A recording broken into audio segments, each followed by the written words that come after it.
Hello everyone, আসসালামু আলাইকুম। কেমন আছেন সবাই? আশা করছি আল্লাহর রহমতে সবাই ভালো আছেন। আমরাও আলহামদুলিল্লাহ ভালো আছি। দুর্দান্ত স্বাদের একটা রোস্ট রেসিপি আজ আপনাদের সঙ্গে শেয়ার করতে চলেছি। এই রেসিপিটি ফলো করে আপনি যদি রোস্ট রান্না করেন তাহলে আমি বিশ্বাস করি এই রোস্টের টেস্ট যে খাবে তারই মুখে লেগে থাকবে আর আপনার কাছে বারবার খেতে চাইবে। আর এখানে রোস্টটি তৈরি করতে একটা মশলা রেডি করে নিচ্ছি। এইখানে আছে কাজু বাদাম, কিছুটা পরিমাণ শাহি জিরা, পোস্তদানা, গোলমরিচ, চীনা বাদাম, কিশমিশ আর অল্প একটু জয়ফল আর কিছুটা পরিমাণ জয়ত্রী, দারুচিনি, এলাচ, লবঙ্গ। এই মশলাগুলির সঙ্গে আমি কিছুটা পরিমাণ পেঁয়াজ দিয়ে ব্লেন্ড করে নিয়েছি। আর পাশাপাশি আমি টক দই তৈরি করে নিচ্ছি। এখানে কিছুটা পরিমাণ দুধের ভেতরে আমি ভিনেগার দিয়েছি। এটা 5 মিনিট রাখবো, রেখে তার মধ্যে আমি এখানে দিয়ে দিচ্ছি 2 টেবিল চামচ টমেটো সস। আর রোস্টের পিসগুলি আমি নাইফ দিয়ে কেটে নিয়েছি। তারপর এটার মধ্যে দিয়েছি একটু মরিচের গুঁড়া, লবণ আর কিছুটা পরিমাণ লেবুর রস। এগুলো দিয়ে আমি 5 মিনিট রেখে তারপর এগুলোকে একটু ভেজে নিচ্ছি। রোস্টের পিসগুলো সামান্য পরিমাণ বাদামি কালার ধারণ করা পর্যন্ত আমি ভেজে নিচ্ছি। আর এই তো আমার ভাজা হয়ে গেছে, এবার আমি উঠাই ফেলছি। আর পাশের চুলায় কিন্তু আমি পোলাওটাও রেডি করে নিচ্ছি। পোলাও রেসিপি আর কতবার দেখাবো আপনাদের, তবে আমি বিভিন্ন সময় বিভিন্নভাবে রান্না করি, এটা তারই একটা প্রসেস। বাট আমি আপনাদের সঙ্গে আজ শেয়ার করছি না, আজ আমি রোস্ট রেসিপিটাই আপনাদের সঙ্গে শেয়ার করছি। এর মাঝে আপনাদের কাছে একটা রিকোয়েস্ট করে রাখছি, আমার ভিডিওটি যদি আপনাদের কাছে ভালো লেগে থাকে তাহলে অবশ্যই আমার চ্যানেলটি সাবস্ক্রাইব করবেন। আর খুব বেশি যদি ভালো লেগে থাকে তাহলে অবশ্যই একটা লাইক করবেন আর একটা কমেন্টসের মাধ্যমে আপনার মতামত আমাকে জানাতে পারেন। আমি অনেক বেশি খুশি হব। আপনার একটা লাইক আমার ভিডিওটাকে অনেকের কাছে পৌঁছে দিতে সাহায্য করবে। সো প্লিজ একটা লাইক দিয়ে আমার ভিডিওটি দেখা শুরু করবেন। রোস্টের পিসগুলি আমি যে তেলে ভাজি করলাম ওই তেলেই আমি পেঁয়াজটা বেরেস্তা করে নিচ্ছি। আর দেখেন বলতে বলতে পেঁয়াজটা বেরেস্তাও হয়ে গেছে।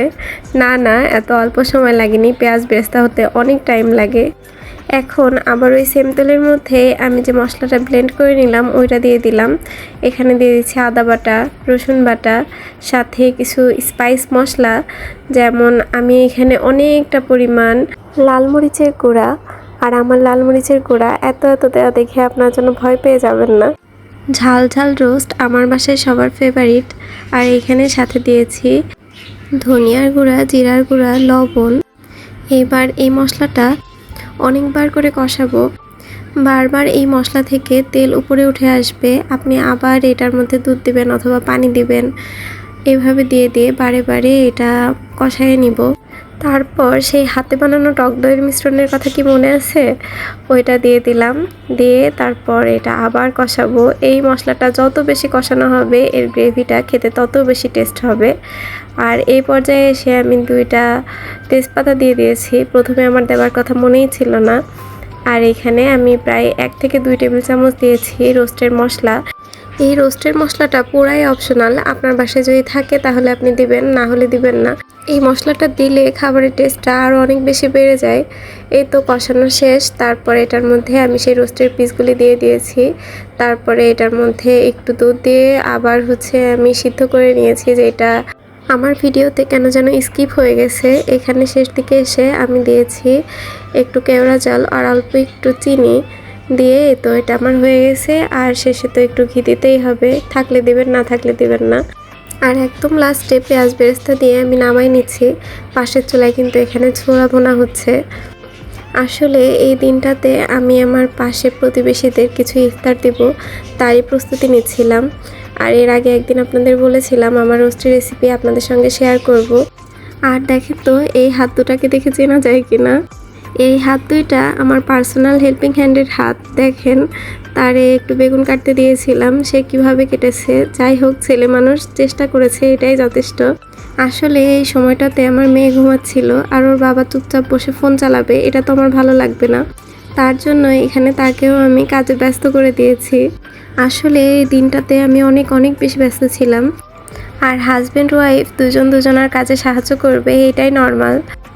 আজ কিছুদিন যাবৎ আমার মনটা একদম ভালো নেই। একজন আপুর ভিডিও যাই হোক ইউটিউব বলেন, টিকটকে বলেন বা যে কোনো জায়গায় শুধু ভাসছে, এগুলো দেখে আসলে একটুও ভালো লাগছে না।